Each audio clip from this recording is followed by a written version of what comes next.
Notre Dame burns and the West mourns. Bernie Sanders heads over to Fox News, and Nancy Pelosi struggles with the fresh faces. I'm Ben Shapiro. This is The Ben Shapiro Show.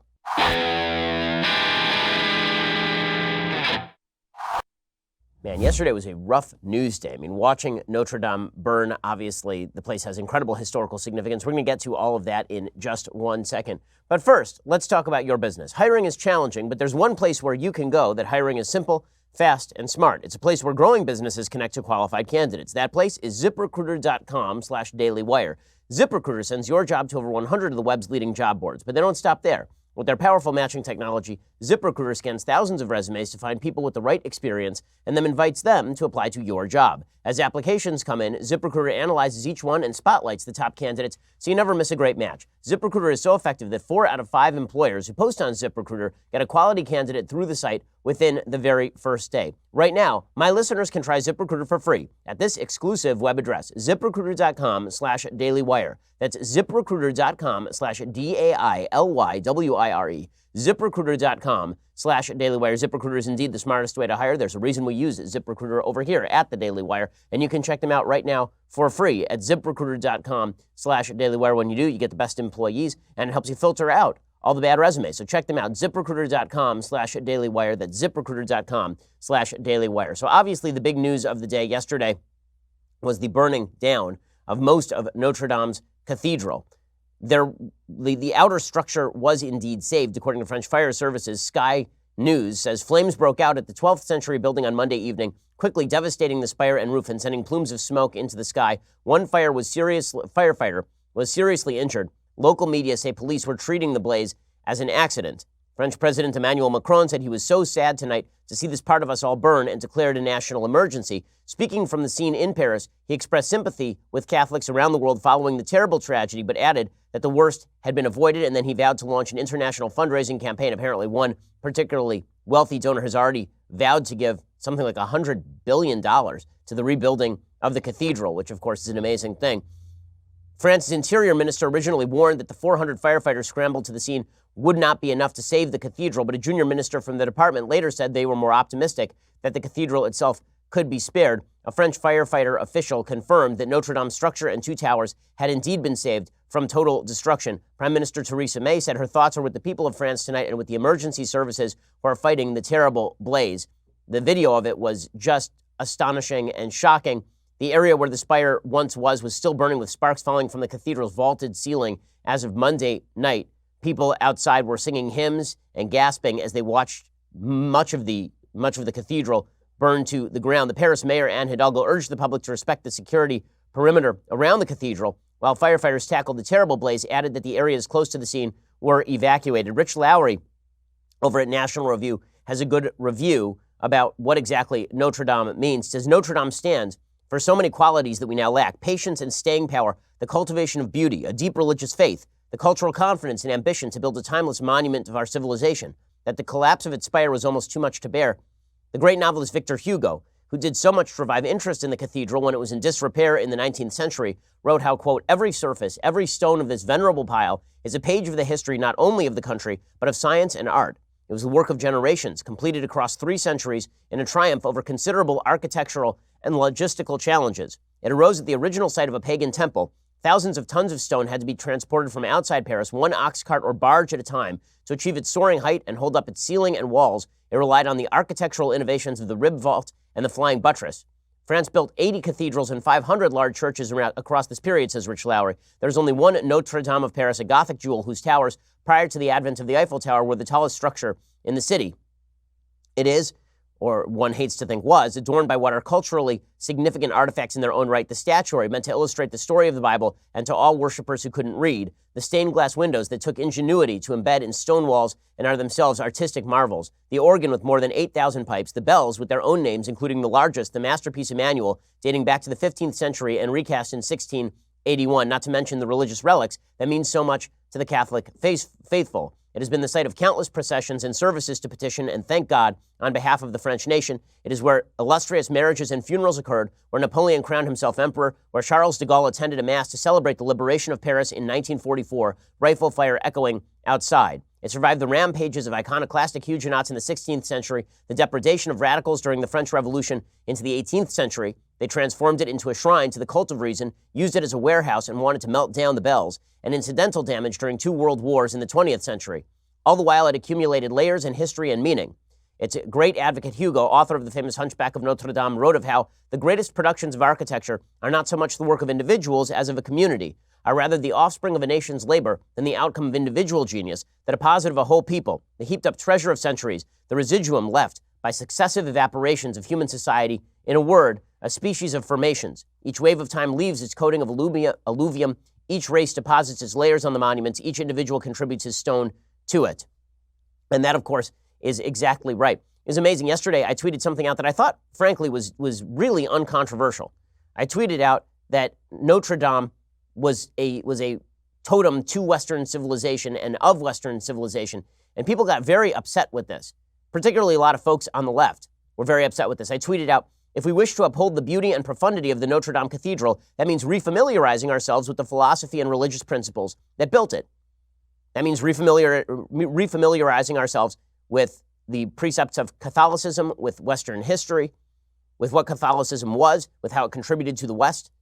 Right? All of this stuff seems deeply important to me. This became very controversial. A lot of folks on the left were very upset with me for suggesting this. They said, well, why can't we just appreciate it just as a piece of art? You can appreciate it however you want, but if you want to know why so many people in the West were deeply affected by the burning of Notre Dame, it wasn't just because it was iconic. It's because Notre Dame holds deeper meaning, because it is a totem of a chain of history that culminates in the modern West.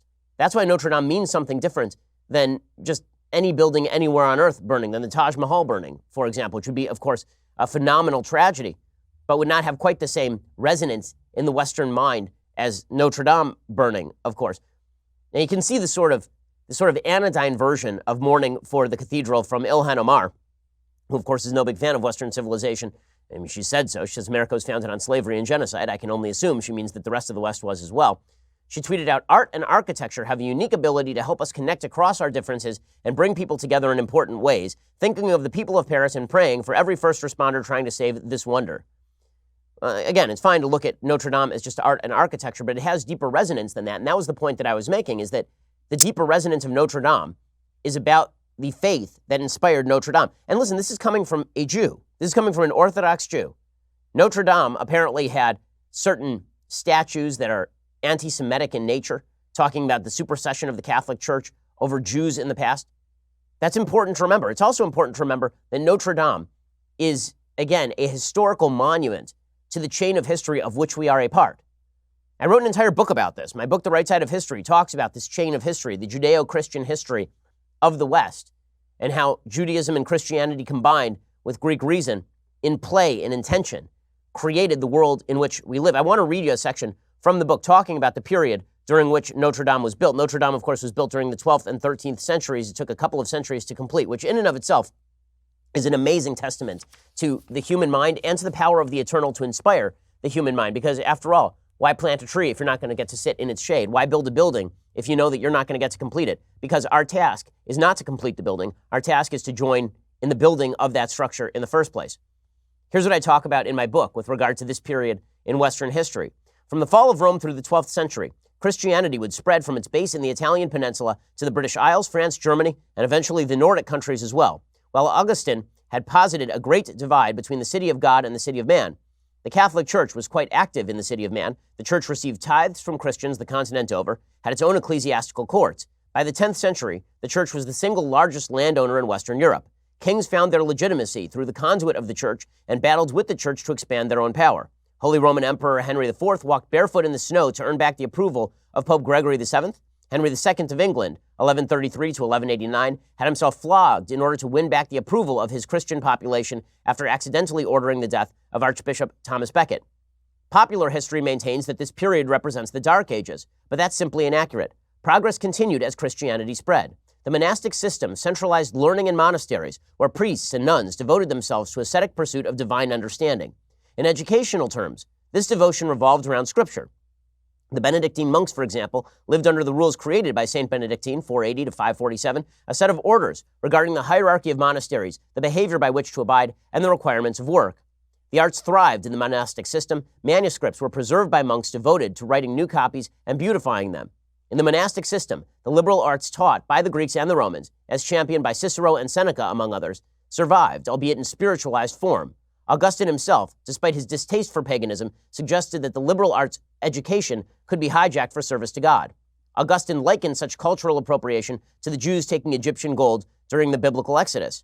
These liberal arts were categorized by the philosopher Boethius into the famous quadrivium: music, arithmetic, geometry and astronomy, and trivium: grammar, rhetoric, and logic. Meanwhile, the Middle Ages saw technological revolution in agriculture, the rise of commerce, the institution of new forms of art ranging from polyphonic music to Gothic architecture. Notre Dame would be a perfect example of Gothic architecture. It also saw new developments in the art of war, with technological developments that would allow the West to defeat its enemies in the course of coming centuries. While many historians tout the power of Islamic civilization during this time period, and Islamic civilization did thrive on the Arabian Peninsula particularly, when Islamic civilization came up against Western civilization at the Battle of Tours, Islamic forces were soundly defeated.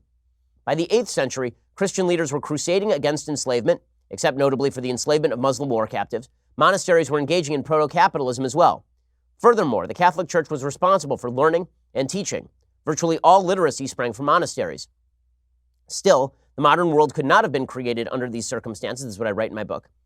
Faith provided individual moral purpose. Faith provided collective moral purpose. But while individual capacity was bolstered by the doctrinal belief in free will and the value of work, reason had been made secondary to faith. While collective capacity was bolstered by the presence of a strong social fabric, the all-encompassing power of the Catholic Church and the rule of monarchs meant that individual choice was heavily circumscribed.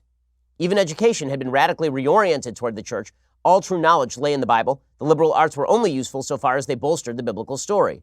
For science and democracy to take hold in the West, reason would have to be elevated once more. In a second, I'm going to explain how the reintroduction of reason did happen in the West and within the Catholic Church.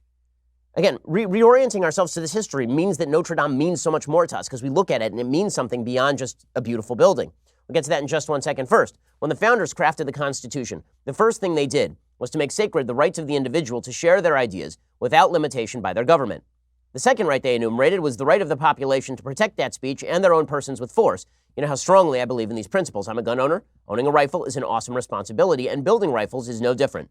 Bravo Company Manufacturing was started in a garage by a Marine veteran more than 2 decades ago to build a professional-grade product that meets combat standards. BCM believes the same level of protection should be provided to every American, regardless of whether they are a private citizen or a professional. BCM is not a sporting arms company. They design, engineer, and manufacture life-saving equipment, and they assume that every rifle leaving their shop will be used in a life or death situation by a responsible citizen, law enforcement officer, or a soldier overseas. Every component of a BCM rifle is hand-assembled and tested by Americans to a life-saving standard. BCM feels a moral responsibility as Americans to provide tools that will not fail the user when it's not just a paper target, but someone, God forbid, coming to do you harm.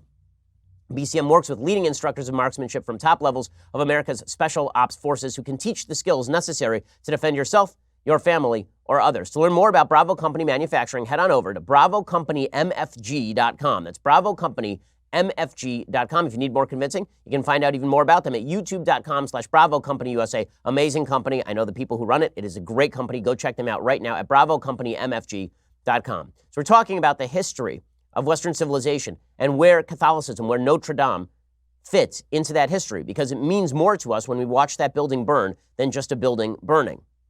So I've been talking about the dominance of the Catholic Church and the reintroduction of reason to balance out the faith orientation of Catholicism. That process began, I write in my book, The Right Side of History, with the reintroduction of Greek reason to the West in the 11th century. Christianity, comfortable now in its dominance, could afford more exploratory thinking when it came to secular learning. This bred a new movement called scholasticism, and that movement encouraged Christians to extend the providence of God's dominance over all of the areas of human knowledge. Scholasticism would open the door for a renewed investigation into the unity between God and his created universe and between faith and reason. Leading scholastic Hugh of St. Victor, 1096 to 1141, famously said, "Learn everything, later you will see that nothing is superfluous." He followed through on his own injunction by attempting to write a book that covered the gamut of human knowledge, known as a Summa. Scholasticism became the dominant philosophy of the Church. The Church launched a program of support for universities, the University of Paris, also known as the Sorbonne, the University of Bologna, the University of Oxford. As Thomas E. Woods Jr. writes, the Church provided special protection to university students by offering them what was known as benefit of clergy. The popes intervened on behalf of the university on numerous occasions. And then the Christian world moved into Thomism under Thomas Aquinas. So the bottom line here, and the reason that I'm recounting this history, is because if we don't reorient ourselves to this history, why are these buildings important? They're just buildings after all. Sure, they're beautiful, but they are more than beautiful. They're testaments to an ongoing battle between faith and reason that has bred the West. And that battle has had victims. That battle has had people who have suffered, for sure. But that does not change the story of the West. We are part of that great river of history. And that's why when we see something from our past burned to the ground like that, it's devastating to everybody involved. Okay, meanwhile, speaking of people who don't know their history, so Bernie Sanders has apparently taken the lead in a new Emerson poll in the Democratic 2020 race. Mayor Pete is on the move as well. He is up to 9%. He's getting all sorts of glowing media attention right now. And of course, people are very, very excited about the fact that he speaks French. So yesterday, while Notre Dame was burning, they asked him for comment, and then he gave comment in French, which is cool. John Kerry could do it as well. So can Melania Trump, I guess. But I guess that's neat for what it's worth. In any case, Bernie Sanders has taken the temporary lead, and people are concerned in the Democratic Party that his win in the nominating process will mean, I guess, the end of the chances to stop Donald Trump. And this has led to the New York Times actually writing a full piece about it, in which they talk about how terrible it would be if it were to be that Bernie Sanders, if he would win the nomination, how terrible all of this would be. So the New York Times suggests that there is a new group that is out there fighting Bernie Sanders. Quote, when Leah Daughtry, a former Democratic Party official, addressed a closed-door gathering of about 100 wealthy liberal donors in San Francisco last month, all it took was a review of the 2020 primary rules to throw a scare into them. Democrats are likely to go into their convention next summer without having settled on a presidential nominee, says Ms. Daughtry, who ran her party's conventions in 2008 and 2016, the last two times the nomination was contested. And Senator Bernie Sanders is well positioned to be one of the last candidates standing, she noted. I think I freaked them out, said Ms. Daughtry. From canap-filled fundraisers on the coast to the cloakrooms of Washington, mainstream Democrats are increasingly worried that their efforts to defeat President Trump in 2020 could be complicated by Sanders, in a political scenario all too reminiscent of how Trump himself seized the Republican nomination in 2016. Well, this is what I have been saying here on the program for months, is that Bernie Sanders is in fact well positioned to do serious damage in the Democratic primaries. Why? Well, because he's got somewhere between 25 and 30% of the vote, and it is a very solid 25 to 30%. Everybody else is moving around. Beto's been bouncing around between 8 and 12. Biden has been bouncing around anywhere between 35 and 25. Bernie Sanders is incredibly stable, and Joe Biden is going to get torn down as the frontrunner. And everybody in the Democratic Party feels the need to pay homage to Bernie Sanders in much the same way that many in the Republican Party felt the need to pay homage to President Trump, because Trump was, in fact, this deeply popular figure and extraordinarily famous to boot. Republicans basically ignored Trump during the 2016 election cycle, thinking this can't last. The guy's got to collapse. And when he collapses, for sure his support will go to me. This was the strategy of both Marco Rubio and Ted Cruz. It's why they ignored Trump and went after each other. Of course, Trump lasted the test of time, and the other candidates did not. You can see very much the same thing here happening with Bernie Sanders. If you attack Bernie, the Bernie bros come after you. If you leave Bernie alone and you go after Joe Biden and you try to cannibalize his support, then perhaps you're able to pick up support in spite of Bernie Sanders. But that means that Bernie Sanders is still standing. And this is freaking out the Democratic bigwigs. The New York Times reports how some Democrats are beginning to ask, do they thwart a 70-something candidate from outside the party structure who is immune to intimidation or incentive and wields support from an unwavering base without simply reinforcing his "the establishment is out to get me" message, the same grievance that Trump used to great effect. Stopping Sanders, or at least preventing a contentious convention, could prove difficult for Democrats. He has enormous financial advantages. He's already substantially outraising his Democratic rivals. He is well positioned to benefit from a historically large field of candidates that would splinter the vote. And he'd pick up a formidable number of delegates for the nomination because there are no superdelegates this time. That prospect is not only spooking establishment-aligned Democrats, it's also creating tensions about what, if anything, should be done to halt Sanders. There's a Never Sanders movement that apparently is cropping up among Democrats. Some in the party still harbor anger over the 2016 race, when he ran against Hillary Clinton, and his ongoing resistance to becoming a Democrat. But his critics are chiefly motivated by a fear that nominating an avowed socialist would all but ensure President Trump a second term. David Brock, who is a Clintonista hack, he's the founder of Media Matters. He says there's a growing realization that Sanders could end up winning this thing, or certainly that he stays in so long he damages the actual winner. He has had discussions with other operatives about an anti-Sanders campaign. He believes it should commence sooner rather than later. Man, the bloodbath in this primary is going to be amusing to watch from the right and horrifying to watch if you're on the left.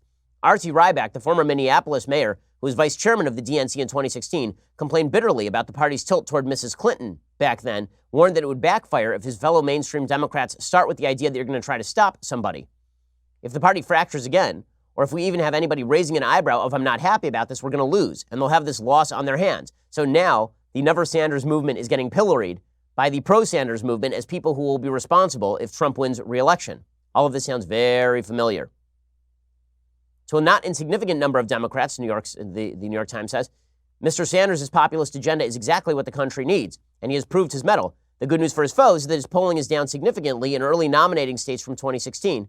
He is viewed more negatively among Democrats than many of his top rivals. He has already publicly vowed to support the party's nominee if he falls short. But I'm not sure that matters. If you recall, President Trump's negatives were much higher than his opponents, and he cruised to the nomination on the back of 35 to 40% support. It started off at 25 to 30, and then it grew to 30 to 35, and by the end, he was winning 35 to 40% in all of the major nominating contests. Sanders is already sending blistering letters to his enemies. He sent a blistering letter to the Center for American Progress, which is a Clintonista outfit, accusing them of playing a destructive role in Democratic politics and being beholden to the corporate money they receive. He's also trying to woo a lot of veteran party strategists in places like Iowa. Tad Devine is Sanders' longtime strategist.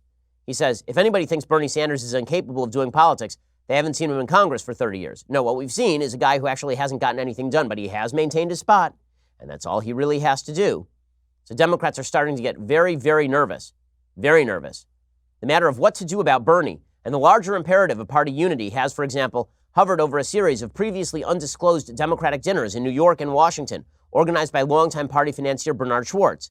The gatherings have included scorers from the moderate or center-left wing of the party, including Speaker Nancy Pelosi, Senator Chuck Schumer, former Governor Terry McAuliffe of Virginia, Pete Buttigieg of South Bend, Carolina, and the president of the Center for American Progress, Neera Tanden. He did us a disservice in the last election, said Mr. Schwartz, a longtime Clinton supporter who said he's going to support Biden.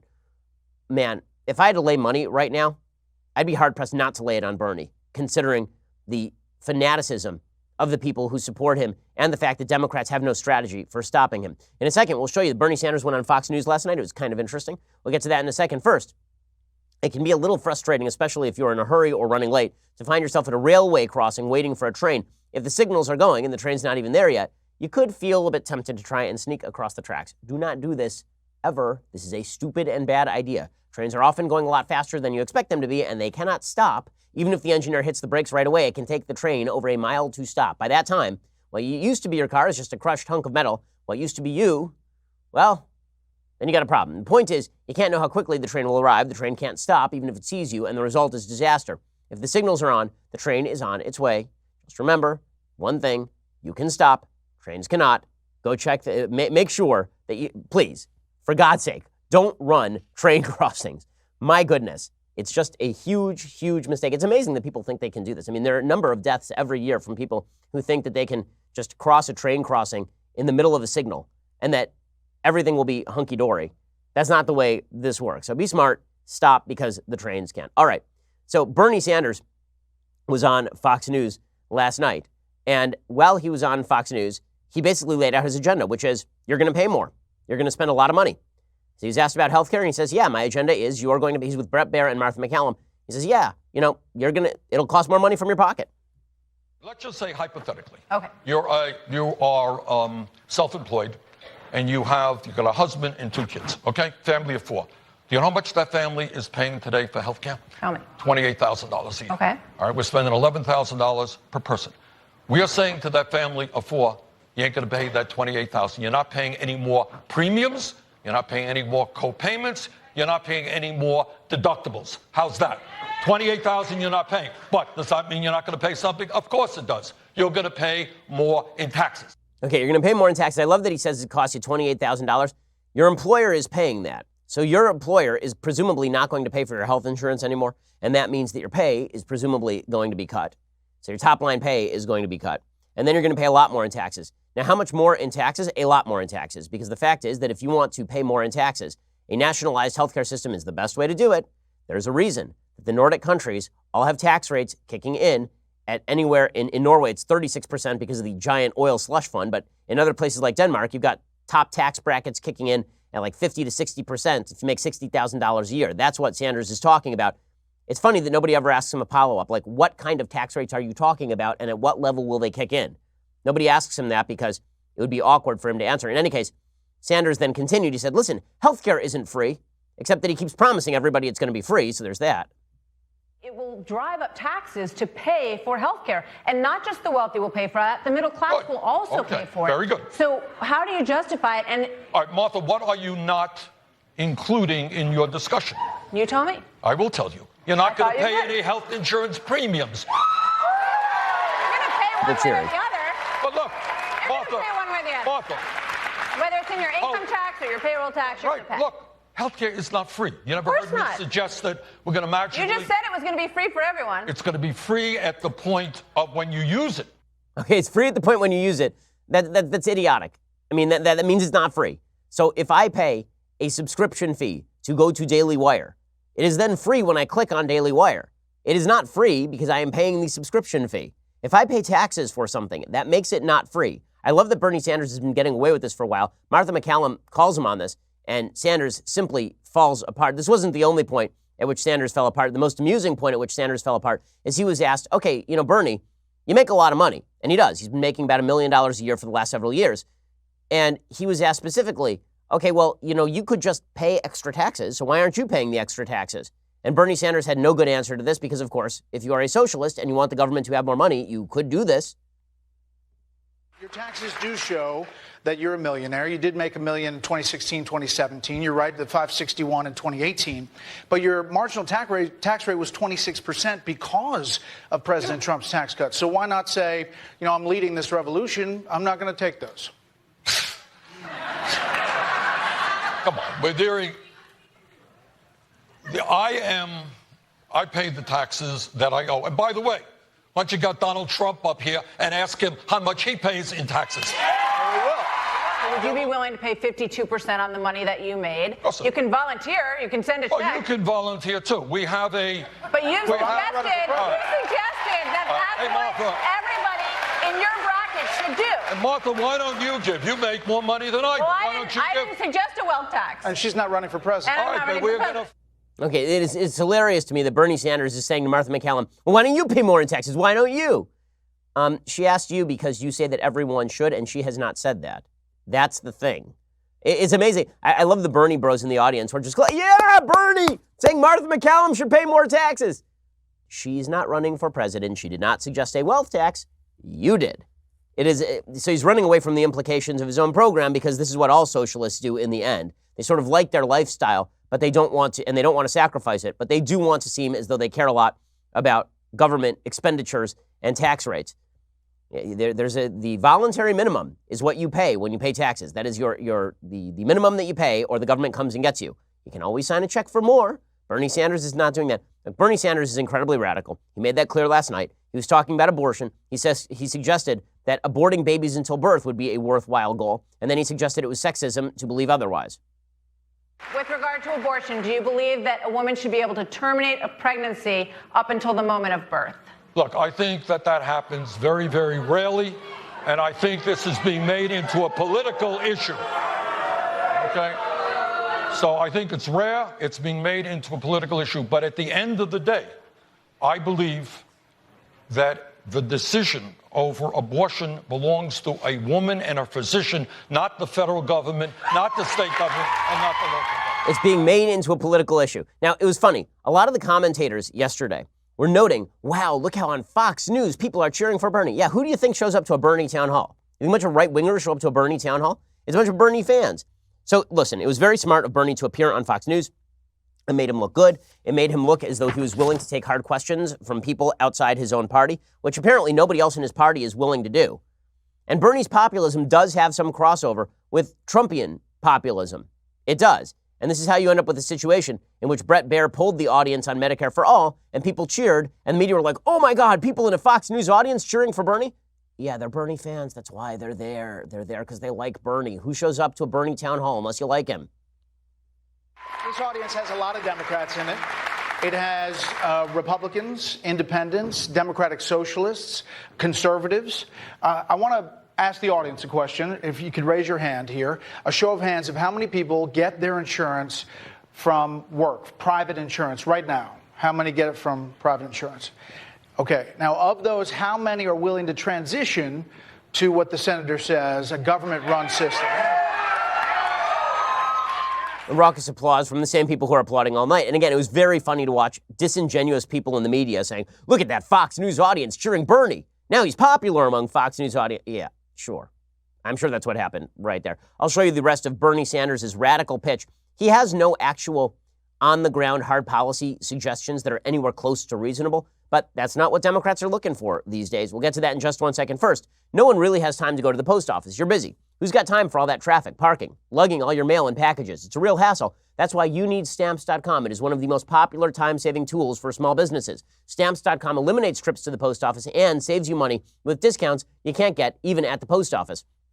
Stamps.com brings all the amazing services of the U.S. Postal Office right to your computer, whether you're a small office sending invoices, an online seller shipping out products, or even a warehouse sending thousands of packages a day. Stamps.com can handle it all with ease. Simply use your computer to print official U.S. postage 24/7 for any letter, any package, any class of mail, anywhere you want to send it. Once your mail is ready, just hand it to your mail carrier or drop it in the mailbox. It's that simple. With Stamps.com, you get 5 cents off every first-class stamp and up to 40% off priority mail. Not to mention, it's a fraction of the cost of those expensive postage meters. Stamps.com is a no-brainer. It saves you time. It saves you money. It's no wonder over 700,000 small businesses already use Stamps.com. Right now, my listeners get a special offer. It includes a 4-week trial plus free postage and a digital scale without any long-term commitment. Just go to Stamps.com, click on that microphone at the top of the homepage, type in Shapiro. That is Stamps.com, enter Shapiro. Once again, Stamps.com, and enter Shapiro for that special deal. Alrighty, we're going to get to more Bernie Sanders. Plus, the Democrats in Congress running scared from their own base. We'll get to all that in just 1 second. First,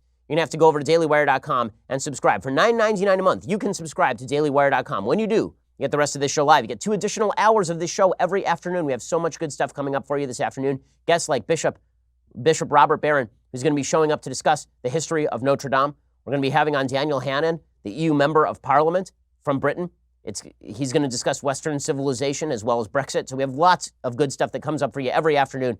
2 hours you can't get unless you subscribe. Go check that out. Plus, you can ask me questions in the mailbag. It means you get our Sunday special a day early on Saturday.